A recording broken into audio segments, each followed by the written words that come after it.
Hola, bienvenidos a mi masterclass, La resiliencia como nuevo paradigma del desarrollo. Mi nombre es Henry Peralta y hoy estaré compartiendo este tema tan importante para colocar sobre la mesa cómo este concepto poderoso de la resiliencia se puede convertir en ese paradigma. Vamos a hacer un viaje en el tiempo y en el pensamiento. Vamos a explorar cómo diversos paradigmas han modelado nuestra comprensión del mundo y cómo precisamente es en el siglo XXI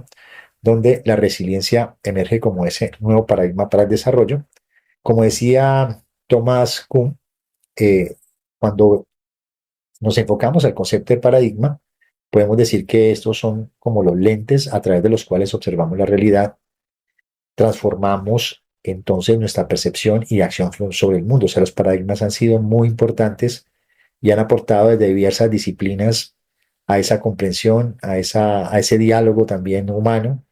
y en ese avance de la ciencia, la tecnología y todo lo que tiene que ver con la relación que hemos establecido entre sociedad y sociedad naturaleza. Lo primero que vamos a establecer que es un paradigma y sobre eso vamos a hablar de cuatro elementos importantes. El primero que conforma un paradigma es este elemento que tiene que ver con la percepción del mundo, y esto está relacionado específicamente de la manera en cómo nosotros interpretamos los fenómenos que ocurren, que nos rodean,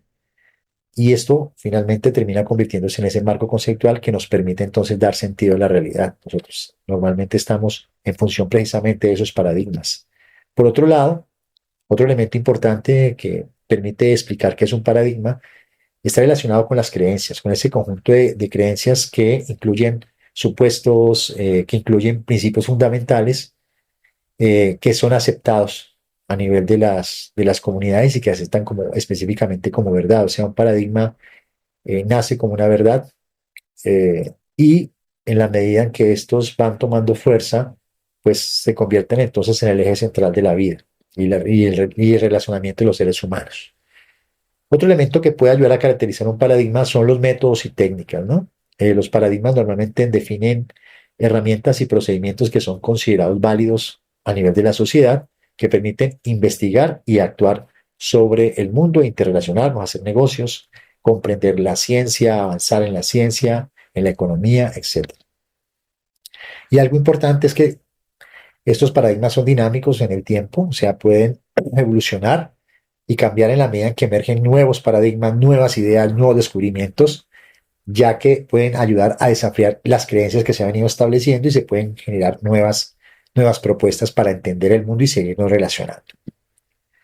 Uno de los primeros ejemplos que quiero darles a conocer para que entendamos esto de los paradigmas, ¿sí?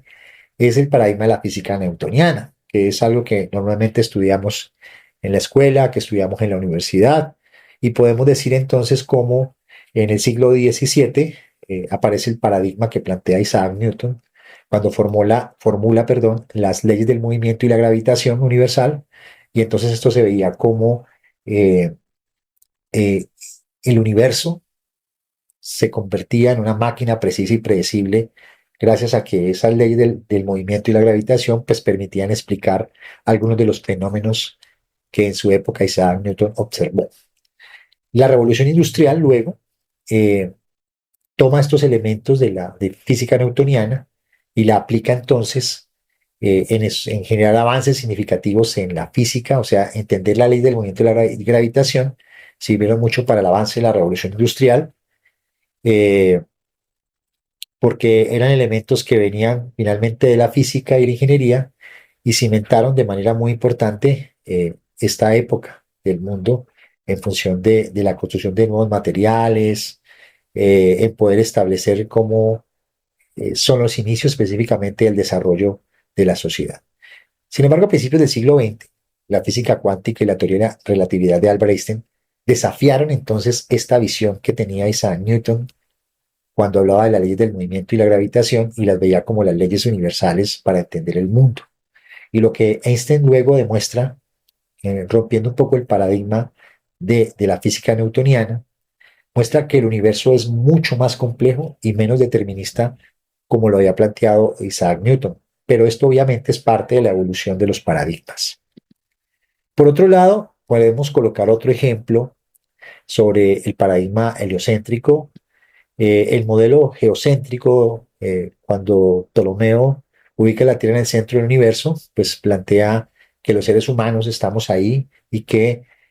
todo lo que hay alrededor del universo gira alrededor de la Tierra. Sin embargo, la revolución copérnica propone que la Tierra y los planetas, por el contrario, giran alrededor del Sol, ¿sí? O sea, ya no es el centro de la Tierra lo más importante o considerarlo el centro de la Tierra, sino que es el Sol como tal, y por eso hablamos del paradigma heliocentrista, donde el Sol está en el centro y donde todos los planetas giran alrededor de este gran astro tan importante como es el Sol. Y entonces Copérnico desmonta entonces la, la teoría y el paradigma específicamente propuesto por Ptolomeo, donde la Tierra era el centro del universo, y esto hace pues que tenga un impacto muy importante en la astronomía y desafía específicamente la posición privilegiada inicialmente que tenían los seres humanos en el cosmos. O se veía que el ser humano era el centro del cosmos y resulta que no es así. En lo que hemos conocido, pues es el Sol el que permite generar una relación diferente entre la sociedad, el ser humano con ese gran universo en el cual nos encontramos. Otro ejemplo a resaltar es la teoría de la evolución de Darwin, cuando nos plantea el origen de las especies. Charles Darwin publica su obra maestra en 1859, introduciendo la idea que las especies van evolucionando a través de la selección natural. Esto va, digamos, en contra de las teorías religiosas de la creación, eh, y da lugar al ser humano en la naturaleza. Digamos que eso es lo que controvierte las teorías de Darwin, y esto genera un impacto en la biología y hace que la biología, basado en este paradigma de que las especies evolucionan a través precisamente de la selección natural, pues hace que esta cada vez tome mucho más fuerza, ¿no? Los debates actuales vemos cómo estas ideas de Darwin continúan generando debates que resuenan en la ciencia y en la sociedad, y pues bueno, es parte precisamente de la evolución de poder encontrar y construir nuevos paradigmas. Por otro lado, aparece algo mucho más contemporáneo, que son los paradigmas de las economías del mercado, que están asociadas precisamente a los modelos de desarrollo de los territorios y a los modelos neoliberales que en las últimas décadas hemos tenido, como basado en el libre mercado, basado en la oferta y la demanda, en la competencia como motor de innovación y eficiencia, en el libre comercio, intercambio global de bienes y servicios, y todo esto pues obviamente genera debates sociales, porque cuestiona precisamente elementos de desigualdad y justicia. Es precisamente Adam Smith el que propone este paradigma de la economía de mercado, y este modelo ha guiado muchos países y sociedades que han generado un desarrollo económico en función de la promoción de la eficiencia y la innovación, pero también ha generado grandes debates sobre la desigualdad y la justicia social, porque muchos eh, generan ideas de que todo esto que se ha presentado frente a este modelo económico actual es uno de los mayores generadores de riesgo de desastre, y que ha generado grandes desigualdades, porque vemos que hay países que tienen mayor capacidad de desarrollo que otros, y entonces de lo que se piensa es que este paradigma, desde el punto de vista social, ha afectado a los países más pobres. Por otro lado, aparece desde el campo de la gestión del riesgo de desastre el paradigma de que los desastres no son naturales. Entre los años 70, 80 se consideraba que los desastres eran naturales, y creo que más allá todavía, desde los años 50, cuando las ciencias naturales se empiezan a intentar explicar lo que significan los desastres, y entonces estaba asociado específicamente más a la ocurrencia de fenómenos extremos donde no había responsabilidad de los seres humanos. Y entonces este nuevo paradigma que es planteado por Andrew Musgrave en una de sus publicaciones, Los desastres no son naturales, nos plantean específicamente, en el marco de ese gran movimiento de la red de estudios sociales de prevención de América Latina, que los desastres no son naturales, rompiendo precisamente ese paradigma antiguo de pensar que sí lo eran, y que estos están asociados a la ocurrencia de fenómenos de origen natural como terremotos, huracanes, pero además al encuentro específicamente de condiciones de vulnerabilidad social, física, económica y condiciones socioeconómicas persistentes, un desarrollo inadecuado porque a las prácticas del desarrollo, pues, o del mal desarrollo han generado riesgo en el territorio y esto finalmente genera un resultado en esta interacción de estos factores de fenómenos naturales, vulnerabilidades y ausencias del desarrollo que generen desastre. Entonces, eh, este paradigma finalmente que plantea Andrew Maskey y el grupo de la red sostiene que las catástrofes y los desastres son en general el resultado de la acumulación y la sumatoria de factores de vulnerabilidad socioeconómicas y prácticas inadecuadas del desarrollo, asociadas específicamente a factores disparadores o eventos disruptivos como la ocurrencia de fenómenos naturales. Pero finalmente se da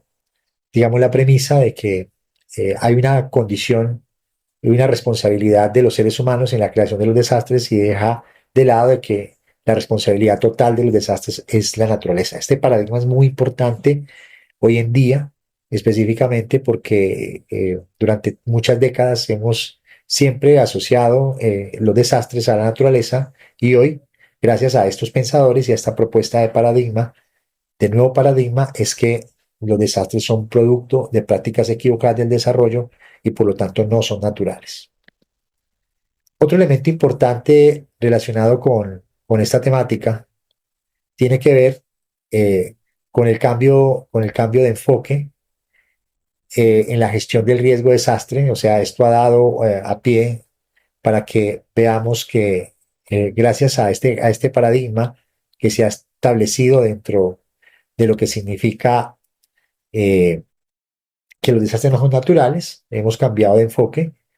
y hemos pasado de un enfoque reactivo, que era centrado en la respuesta al desastre, a un enfoque más preventivo, proactivo, donde se identifican y evalúan y reducen vulnerabilidades antes de que los eventos, perdón, se manifiesten. Y además, pues todo esto ha dado al traste de poder crear una visión mucho más integral de lo que significa la gestión del riesgo de desastre, integrando la prevención como parte esencial de todas las etapas del desarrollo de un territorio. Y entonces este paradigma que los desastres no son naturales cambia de un enfoque de respuesta reactiva a la prevención y la reducción del riesgo, y lo que hace es que esto implica una transformación de la sociedad donde se entiende y se abordan los desastres como algo que no es de la naturaleza y promueve acciones proactivas para construir comunidades más resilientes. Vamos a hablar y a detenernos un poco acá en relación con los paradigmas del desarrollo socioeconómico, porque nos interesa entonces ver cómo este concepto de resiliencia que aparece eh, dentro de la escena actual se puede convertir en el nuevo paradigma del desarrollo y vamos a explicarlo, pero para eso tenemos que entender cuáles de manera muy puntual han sido los paradigmas que sobre el desarrollo económico se han planteado en la historia eh, del mundo, ¿sí? Estos paradigmas precisamente han evolucionado después de la Segunda Guerra Mundial hasta el siglo XX y vamos a ver los diversos enfoques y perspectivas que cada uno de estos paradigmas ha mostrado. Vamos a ver estos paradigmas para poder entender cuál es el paradigma actual del desarrollo como tal y cómo luego unimos ese paradigma del desarrollo con el paradigma de la resiliencia para entender, comprender cómo podemos modelar el mundo de manera diferente y cómo esto puede influir en las políticas y estrategias globales. Vamos a ver 5 principales paradigmas del desarrollo socioeconómico para poder luego ligar el paradigma de la resiliencia con el paradigma del desarrollo. Bueno, podemos hablar en primera instancia de un primer paradigma que surge después de la Segunda Guerra Mundial, que es el paradigma del desarrollo modernizador, que implicaba industrialización, promoción de la modernización industrial en países del desarrollo después de la guerra, impulsar obviamente la tecnología, avances para impulsar el progreso en los países luego de la guerra, y obviamente todo esto enmarcado en un modelo más occidental, eh, un seguimiento del modelo de naciones occidentales desarrolladas que se aplica después de la Segunda Guerra Mundial. Entonces, sabemos que tras de la devastación de la guerra, Este paradigma promueve obviamente el tema de la recuperación, la industrialización y modernización de los países en vías de desarrollo y se cree específicamente que la tecnología, la industrialización, pues podrían conducir al progreso y al bienestar universal de todas las sociedades, ¿sí? Y estos paradigmas, pues finalmente terminan, o este paradigma específicamente, termina aplicándose y tomando como referencia el modelo de libre mercado. Luego aparece la teoría de la dependencia, que es otro paradigma que critica ese modelo anterior, y esto lo plantean en los años 60 pensadores latinoamericanos que cuestionan ese desarrollo modernizador porque finalmente genera unos beneficios y unas ventajas para los países desarrollados y unas muy grandes desventajas para los países en vías de desarrollo o no desarrollados, porque genera una desigualdad estructural. Los países ricos se desarrollan a expensas de los países pobres, ¿sí? Y la propuesta de autosuficiencia se promueve entonces una desvinculación del sistema económico global. En América Latina, pensadores como Raúl Previs criticaron el modelo anterior con esos argumentos de que esos países ricos, como les decía, se desarrollan a expensas de los países pobres, un poco como lo que decía Juan Jacobo Rousseau, el lobo para el hombre, la mitad del mundo se come la otra mitad del mundo. Entonces, esta teoría propone y este paradigma la necesidad de vincularse del sistema económico global y promover la autosuficiencia como vía del desarrollo. Luego aparece en la década de los 80 el concepto de desarrollo sostenible, que hasta la fecha, digamos, viene siendo válido. Sin embargo, en los años 80, este nuevo paradigma plantea la necesidad de generar un equilibrio, ¿sí? Al mirar esas propuestas de ese modelo económico desarrollador o modernizador, pues lo que se plantea con el desarrollo sostenible es la integración de dimensiones económicas, sociales y ambientales, o sea, una visión mucho más amplia, más integral, que no solamente sea un desarrollo económico, sino que involucre otras dimensiones eh, para garantizar precisamente satisfacer las necesidades de generaciones futuras sin comprometer el futuro de esas generaciones, que hace parte del concepto de desarrollo sostenible. Y además esto va enmarcado a generar una conciencia ambiental eh, porque se necesita y empieza a haber una respuesta creciente al deterioro del medio ambiente generado precisamente por esos modelos económicos modernizadores que finalmente hacen uso precisamente del libre mercado y de modelos neoliberales que finalmente terminan generando riesgo en los territorios. Y entonces, esa gran preocupación por el deterioro ambiental que estos modelos de desarrollo habían planteado, pues hacen que se empiecen a proponer nuevos paradigmas, ¿sí? Para precisamente ayudar a mitigar o a reducir el impacto que estos modelos de desarrollo han venido planteando basado en paradigmas anteriores. Y entonces, sabemos que el informe de Guldan del 87 precisamente formalizó este paradigma del desarrollo sostenible, integrando una visión mucho más armónica,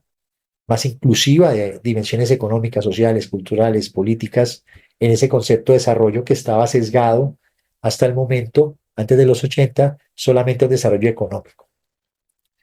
Eh, entonces, el desarrollo sostenible, ese paradigma que hoy es muy importante, pues está asociado precisamente a la protección ambiental, la conservación de recursos naturales y ecosistemas, a generar un equilibrio, una armonía entre ese crecimiento económico, medio ambiente y sociedad, porque el crecimiento económico no es infinito, y obviamente que todo esta armonía de crecimiento económico, medio ambiente y sociedad pueda garantizar el futuro de las generaciones que vienen. eh, y esto es un elemento muy importante porque este paradigma enfatiza precisamente en armonizar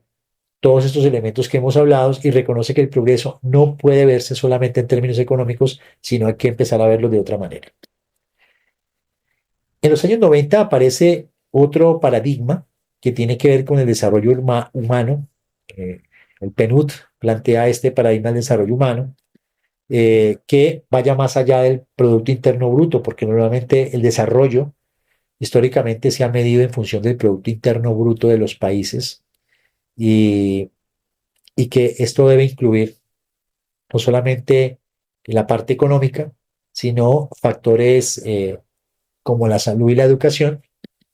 Y además se crea entonces una forma de medir y se crea un índice de desarrollo humano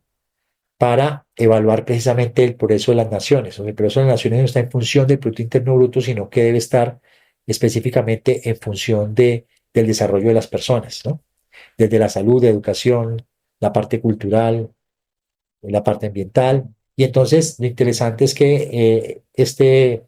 paradigma empieza a colocar en el centro a las personas, ¿sí? Priorizando la calidad de vida y las oportunidades a nivel individual, ¿no? Entonces es el PNUD que introduce específicamente este índice de desarrollo humano eh, y que enfatiza que el bienestar de un país y de la población va más allá de la medición del Producto Interno Bruto. Y lo interesante aquí es que tanto la educación, la salud y la libertad se convierten en indicadores clave de progreso, centrando específicamente no solamente el desarrollo económico de un país, sino en el desarrollo de las personas y las capacidades que se generan. Por otro lado, hay otros paradigmas que están asociados más a la justicia global y al desarrollo basado en capacidades, y esto ya aparece en el siglo XXI, eh, y este tiene que ver específicamente con esa expansión de capacidades, y uno de los grandes pensadores fue o ha sido Amartya Sen. Este paradigma plantea el desarrollo como una expansión de las capacidades y libertades reales de las personas, ¿sí? Y además involucra en el empoderamiento individual, ¿sí? Es decir, empoderar a los individuos para que puedan vivir una vida digna, que valoren su vida, y aborda también las desigualdades construidas históricamente, y también lo que hace es recomponer un poco y proponer la justicia social a nivel global para que haya un mejor disfrute de la vida en los territorios. Entonces, si hacemos un recorrido rápido, un resumen de cómo ha sido esa evolución del desarrollo socioeconómico de los diversos paradigmas, entonces empezamos con desarrollo modernizador que estaba enfocado en la industrialización y la tecnología. Luego pasamos a la teoría de la dependencia, donde se critica la desigualdad estructural global. Luego pasamos al desarrollo sostenible en los años 80, integración de aspectos económicos y ambientales. Luego pasamos al desarrollo humano, énfasis en educación, salud y libertad. Y finalmente llegamos a un enfoque mucho más integral que recoge muchos de los elementos que ya los otros paradigmas traían y empiezan a desmontar y a criticar esos otros paradigmas porque tenían muchas desventajas. Y lo que finalmente se busca es tener una justicia global y de capacidades donde el foco es el empoderamiento y la equidad social. Entonces, ¿cuál han sido el impacto de estos paradigmas en la sociedad? Primero, en la ciencia y tecnología, lo importante y el elemento fundamental y trascendental de esto es que los paradigmas científicos impulsaron avances tecnológicos que transformaron la vida cotidiana. Eso es un aporte importante. En la política y la economía, todas estas teorías económicas y sociales han influido en políticas públicas globales, políticas regionales y obviamente también la organización social. También los paradigmas aportan de manera importante en la cultura y los valores, eh, porque cualquier cambio del paradigma puede afectar las creencias y los valores de una sociedad. Y desde el punto de vista de la educación, los sistemas educativos pues finalmente se adaptan a esos paradigmas para tratar de reflejar y transmitir esa nueva información, ¿no? Entonces, las universidades, o sea, la forma de ver el mundo hoy, la forma de entenderlo, pues también tiene un elemento importante en la educación, porque es a través de la educación que podemos llevar esa información de cómo han evolucionado o coevolucionado esos paradigmas y cómo esos paradigmas se convierten en la base para la toma de decisiones de la sociedad, de los nuevos desarrollos que vayan a generar o de repensarse precisamente la manera en cómo ya hemos venido haciendo ese desarrollo en los territorios. Ahora, aparece entonces la resiliencia y vamos a establecer entonces cómo esa resiliencia se puede convertir en el nuevo paradigma para el desarrollo del siglo XXI. O sea, si hay unos paradigmas del desarrollo en sí, la resiliencia puede ser ese paradigma que fortalece el paradigma del desarrollo. Entonces, como sabemos, actualmente enfrentamos desafíos bastante importantes, desafíos globales, sin precedentes que exigen específicamente un cambio fundamental en nuestra comprensión y enfoque del desarrollo, porque no podemos seguir con ese enfoque modernizador de los años 50, 60, eh, después de la guerra. Ya estamos en otro contexto y hemos vivido muchas experiencias desafortunadamente no muy buenas, y que hoy en día el ambiente y las crisis que hemos vivido nos están demostrando la necesidad urgente de cambiar y de reformular esos paradigmas que lo que han hecho es profundizar la pobreza, la desigualdad, la inequidad, y que lo que han hecho es eh, generar mayores conflictos entre los seres humanos, específicamente en la medida en que todavía muchos países tienen ese enfoque modernizador después de la Segunda Guerra Mundial, donde como que no se ha aprendido específicamente y donde solamente tienen enfoque económico. Entonces eso hace específicamente que la resiliencia hoy en día se convierta en ese elemento que pueda ayudar a reforzar ese desarrollo, tal vez basado en esa justicia social y en esas capacidades que debemos construir desde una perspectiva amplia, integral, social, económica, cultural, política, ¿sí? Eh, para hacerle frente a los retos complejos que tenemos en el siglo XXI. Entonces, la resiliencia como nuevo paradigma tiene que, primero, como característica importante, reconocer la complejidad. O sea, hay un reconocimiento de la complejidad, entender la interacción entre los diversos sistemas, tanto sociales y ecológicos, y en esa interconexión, pues eh, hay unas interrelaciones complejas que debemos entender y analizar. Por otro lado, la adaptabilidad se convierte en un elemento importante porque ya muchas de las acciones ya están hechas, el daño ya está hecho, podríamos decir, y entonces hay que empezar a fomentar la capacidad de adaptarse a cambios rápidos, impredecibles y a lo que ya tenemos. Por otro lado, también esto involucra, no se puede hacer solo, la participación y la colaboración implica involucrar a múltiples actores para la toma de decisiones y la acción, y el aprendizaje continuo, o sea, las experiencias pasadas, de los modelos de desarrollo que hemos venido aplicando, de las formas de ver el mundo y los paradigmas, pues nos deben ayudar basados en eso que ya nos ha pasado, a lo bueno o a lo malo, retomarlo específicamente para generar un proceso de innovación constante y de mejora continua. Los desafíos globales son complejos. El cambio climático, que provoca fenómenos meteorológicos extremos, que el cambio climático precisamente es eh, un resultado de ese modelo de desarrollo o ese paradigma del desarrollo modernizador que se dio después de la Segunda Guerra Mundial. Y obviamente antes ya venía ya desde la revolución industrial misma, pero que se acentúa luego cuando los países, después de la Segunda Guerra Mundial, y los países desarrollados se recomponen y entonces van hacia una era de progreso, entre comillas, de progreso para algunos, sí, pero en detrimento de la vida de otros, de los países más menos desarrollados, y entonces eso obviamente acelera todo eso que ya venía haciéndose en la revolución industrial, y finalmente terminamos exacerbando todas esas problemáticas, la contaminación, pues que hace que ese cambio climático que antes de la revolución industrial se podía considerar un evento de origen natural, se convierte ahora en un evento de origen antropogénico, y eso está asociado obviamente a ese modelo eh, desarrollista, económico solamente, sin pensar en el resto, y en ese paradigma modernizador después de la Segunda Guerra Mundial que exacerba y que aumenta y que le pone acelerador precisamente a la contaminación, a los gases de efecto invernadero, y que finalmente terminan generando esa crisis climática que hoy vivimos. Y si a eso le sumamos las crisis económicas también que se han vivido precisamente por ese modelo económico histórico que hoy está mandado a recoger, si no lo repensamos,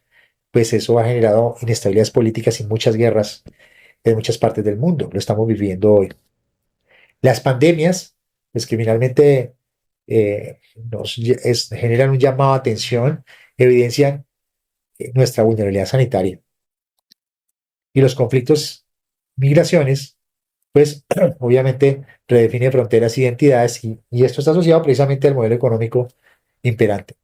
Entonces, esos desafíos globales complejos eh, obligan entonces a reforzar ese paradigma del desarrollo, un desarrollo más humano, un desarrollo más equitativo, no medido solamente en lo económico, sino en otros elementos. Nos implican entonces detenernos a pensar cómo vamos a enfrentar estos desafíos globales complejos para avanzar, mejorar. Y es ahí donde la resiliencia, entendida como la capacidad que tiene un sistema, una comunidad, una sociedad expuestos a diversas amenazas, para resistir, para adaptarse, para absorber, para reponerse, recuperarse, transformarse, se convierte en un elemento importante precisamente para motivar a los países a desarrollarse, pero de una manera mucho más sostenible. Un elemento importante es entonces el enfoque sistémico, ¿sí? El enfoque sistémico de este paradigma nuevo de la resiliencia es fundamental, y el enfoque sistémico implica pensar en los sistemas sociales, implica pensar en los sistemas económicos, implica pensar en los sistemas ecológicos, ¿sí? Esto es fundamental porque todos esos sistemas están interrelacionados. Aquí estoy mencionando solamente tres, pero podríamos mencionar todos. La deforestación, por ejemplo, no solo afecta a la biodiversidad, sino que afecta a la vida de las comunidades, la economía global, los usos de suelo, puede generar problemas de salubridad pública. Y entonces cuando tenemos un enfoque holístico, de un enfoque sistémico de resiliencia, pues nos permite abordar las problemáticas de manera integral, reconociendo, perdón, las conexiones entre los diferentes aspectos que tiene nuestro mundo. Y más allá de esos simples recursos, tenemos que aprender a extraer lecciones de las adversidades pasadas, tenemos que adaptarnos para modificar estrategias y enfoques, tenemos que transformarnos, implementar cambios estructurales en temas de política, en temas de cómo vemos el mundo, por ejemplo. Y la resiliencia entonces propone ir más allá de volver a la normalidad, ¿sí? Después de una crisis, normalmente estamos pensando, o la resiliencia del concepto psicológico se ha desfigurado a simplemente hacia la recuperación, la capacidad de recuperación que tiene una comunidad o una sociedad, o desde lo sociológico, desde lo ecológico, pero la resiliencia no solamente es recuperarse, sino es resistencia, adaptación, preparación. Y esto implica que cuando seguimos todo el proceso de la resiliencia para recuperarnos, se implica superar la normalidad, que no es la crisis, porque la normalidad es el problema. Otra característica de la resiliencia como nuevo paradigma es la sostenibilidad ambiental, porque la resiliencia promueve esa conciencia ambiental como un elemento central del desarrollo, promueve también la salud de los ecosistemas, o sea, si nuestros ecosistemas están enfermos, el agua, el aire, las plantas, los animales, pues no va a haber bienestar humano que aguante o que exista. Y las prácticas sostenibles aboga precisamente por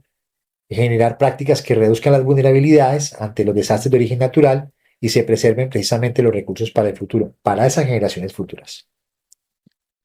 Por otro lado, está otra característica, es el empoderamiento y participación local. Es una oportunidad para el fortalecimiento de las capacidades. Precisamente la resiliencia como paradigma promueve esa participación local en comunidades, reconociendo las comunidades